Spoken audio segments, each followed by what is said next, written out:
Okay, so this is 6.2 and this is talking about similar polygons. So similar polygons are polygons that have congruent angles and they have proportionate sides.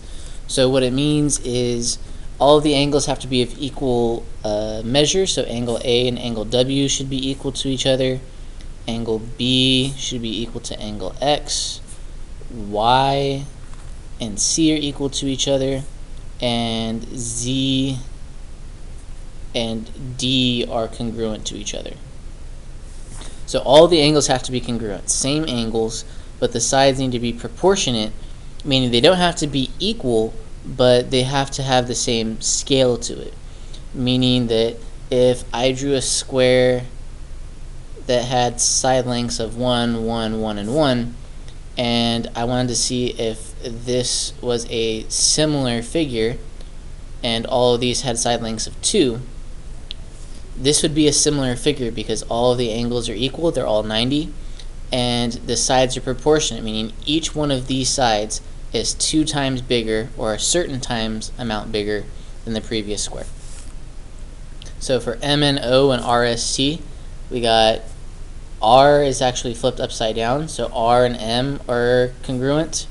We got N and S are congruent, and T and O are congruent to each other as well. And so when it says to write an extended proportion, you're just listing out the sides. So in this case, this is AB, so you'd write over here on this side AB over WX. Because AB is here and WX is over this. We want to make sure that these sides are proportional.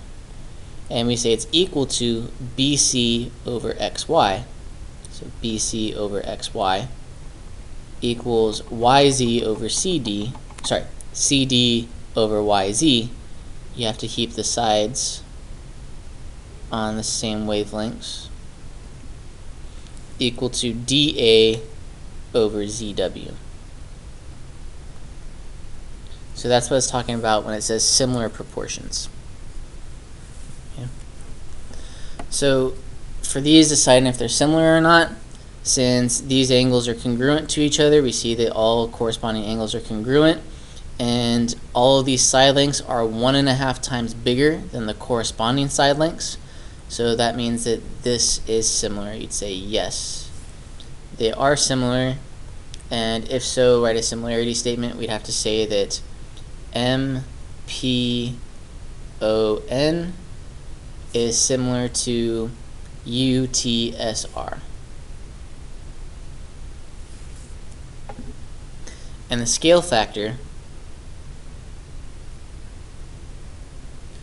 is 3, because these side lengths are 3, over 4.5, because these side lengths are 4.5. Okay. So for these, decide if they're similar or not. Basically, just draw out the figure and look at the side lengths. So this is a triangle with side lengths 3, 4, and 5, and a triangle with side lengths 18, 19, and 20. So you do, okay, 3 over 18, is that equal to 4 over 19? Okay. And it's not. So since these are not equal to each other, you'd say that for number 9, you'd say not similar. The sides are not proportionate.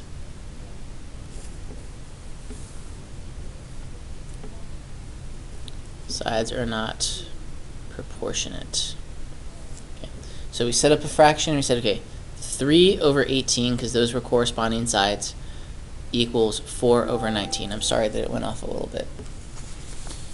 Okay, and that's basically all 6.2 is the main thing about 6.2 is, as long as you know that angles are congruent and sides are proportional. Okay.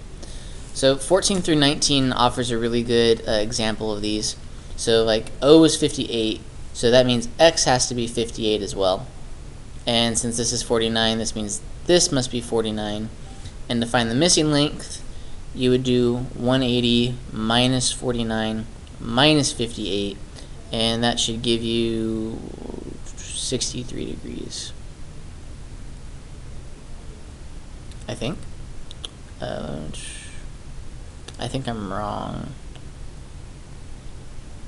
49 plus 58, that's 107 minus 107 should be 73 degrees. There we go, that's more like it. Sorry about that, pardon my error. Okay, so that means P must be 73 degrees as well. And then when we're looking at these proportions, we see that OP and XY, those are corresponding sides that have measures given. So you would set up a proportion and say, okay, 4 over 10, because we're doing the first side over the next side, is equal to 6. And we don't know what this is called, so we can just call this side A. So 6 over A. So you cross multiply. 4 times A is 4A. 10 times 6 is 60. Divide both sides by 4. And you get A is equal to 15. So that means that the side length WX is equal to 15 units. So we're just using proportions to find missing side lengths. Okay. So if I wanted to find out what FE is, I would do PQ over DF. So PQ is this length, DF is this one, is equal to QR over FE, because QR and FE are corresponding side lengths. So you'd fill it in. You get 20 over 24 is equal to 36 over whatever you want to call it, X. Cross multiply. So 20X equals 36 times 24. And then all you'd have to do is solve this equation to find out the length of FE. That was 6.2. So for 6.3, proving triangles similar, we have 3 theorems for us to know if triangles are similar or not. The first one is angle similarity. If you know that 2 of the angles are equal to each other, if you know that 2 corresponding angles are congruent, then you know that the triangles are similar. We also have side similarity, where you need to show that the sides are proportionate, all 3 sides. And then you also have side angle side proportion or similarity. So 2 of the sides have to be proportionate, with the angle in between those 2 sides being equal. So let's just look at a couple examples. For number 1, these are parallel lines, and they're being cut by a transversal. So this takes you back to Unit 2, the very first unit that we learned, and right away you can say that angle A is congruent to angle D by alternate interior angles. So angle A congruent to angle D by alternate interior angles. Sorry, there's a fly moving around here. I'm trying to kill the fly. We also have that these angles are congruent to each other because those are vertical angles. So now that we have 2 angles are equal, that tells us that these 2 triangles are similar by angle similarity. For 2, we have side angle. All they give us is 1 angle and 1 side. So since that's not enough to satisfy any of these 3 that we have up at the top, we say that these are not similar because there's not enough info.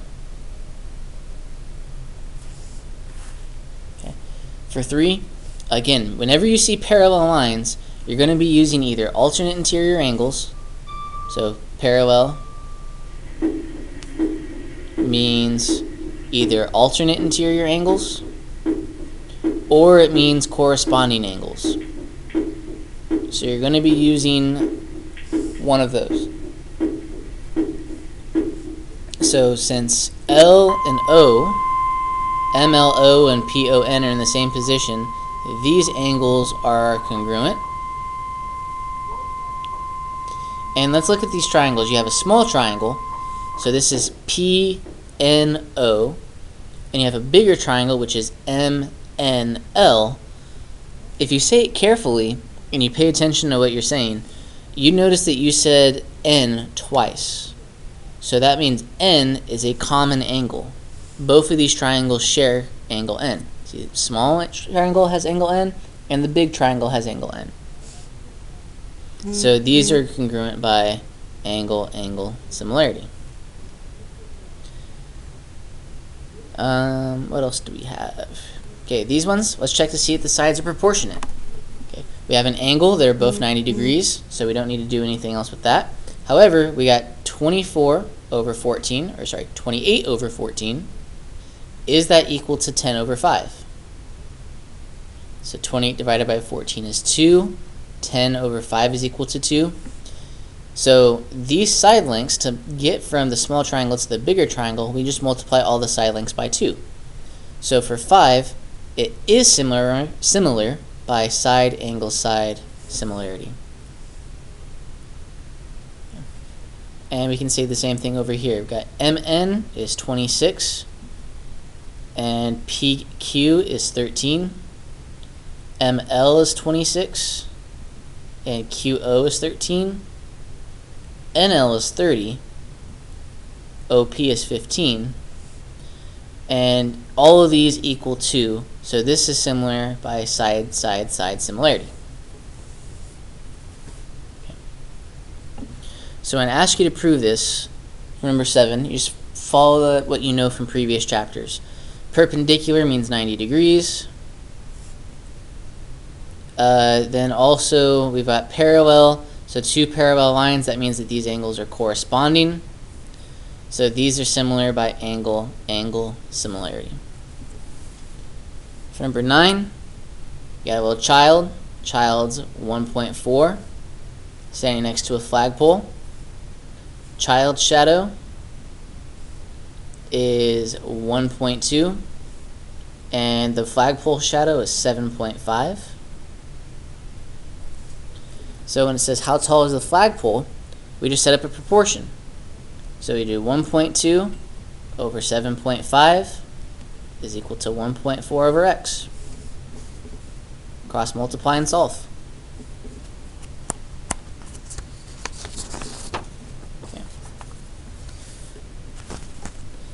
Proportions and triangles. This is kind of more of the same thing. If you take a look, it says A over C. So you go A over C. It's this top left over bottom left. So since F is on the bottom right, the one that should go in this box is D, because it's A over C should equal D over F.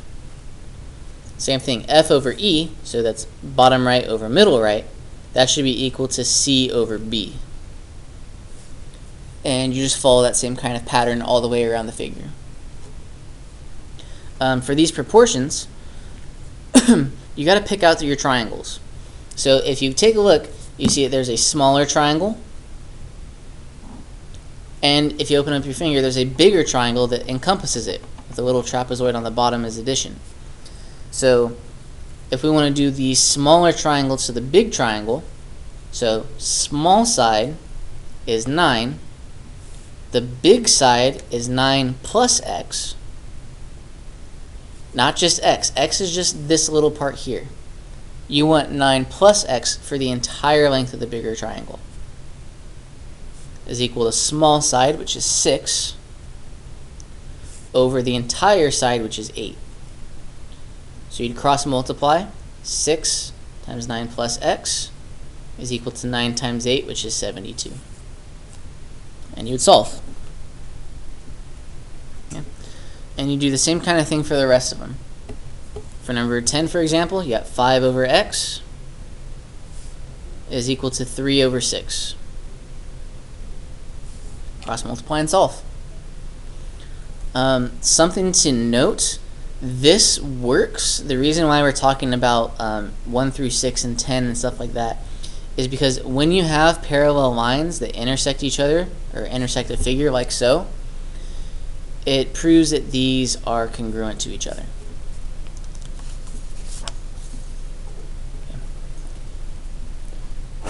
So for 6.6, dilations is making things bigger. There's two ways that you can do this. You can either do this by coordinates, or you can do this by slope. So these dilations are coming from the center. So to go from the center to I, you have to go right one, up one. So since we're doing a dilation of 2, we're making things bigger. We're going to say, okay, we went up 1 over 1, that's once. We're going to do it one more time. So up 1 over 1, there is our new I point. Okay, for B, it's up 2, so that's 1. So we want to do it twice, so we go up 2 again. There's B prime. Q is left 1 up 2, so we do it one more time, left 1 up 2. And M is left 1 down 1, that's once. So left 1 down 1 again gives us M prime. So this is our new figure, which is a bigger figure than the original one because we're making it 2 times bigger. Okay. There is another way that we can do this. Let's look at number 4. So number 4, if I were to list these points down, I'd say that G is at -2, 0. And V is at -4, 3. And J is at 0, 1, 2, 3, 4, 5. So J is at 0, 5. So if I multiply all these coordinates by 0.5,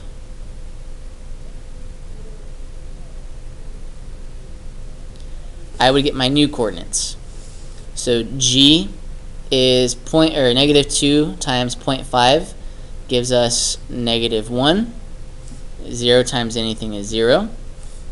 So this is our new point for G. V is -4 times 1/2 is -2. 3 times 1/2 is 1.5. So 2, 1.5. Here's V. And J would be at 0. 5 times 0.5 is 2.5.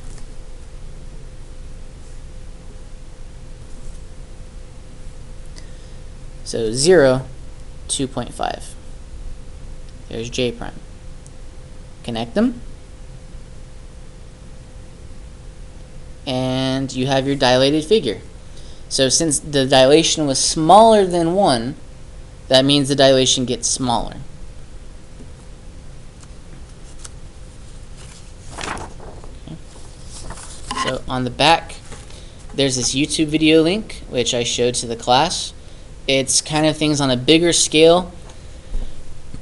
It shows you how to use dilations to do, it's basically just more problems for you to look through. So if you want to check out that link, go ahead and check it out, and it'll help you out a lot. We did this worksheet together as well. So it just says, is it an enlargement or reduction? So it says it's dilation of ABC. ABC is what's called the pre-image, because that is our first image, it's our original. So then when you take this and you blow it up to make it bigger, this is what's called your image. So you start off with a pre-image, and you turn it into what's called an image.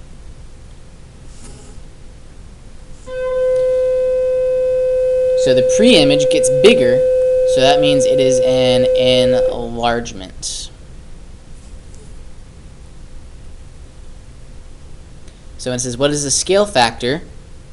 So since AB has a length of 1, 2, 3, and ED has 1, 2, 3, 4, 5, 6, 7, 8, 9, this is 3 times bigger, but your scale factor says to go from ABC 2DEF. So literally what it says is, for every 3 segments you have in the smaller triangle, you should have 9 segments in the bigger triangle. Or when you reduce it, the scale factor is 1/3. Okay. Thank you for watching. I hope this helps.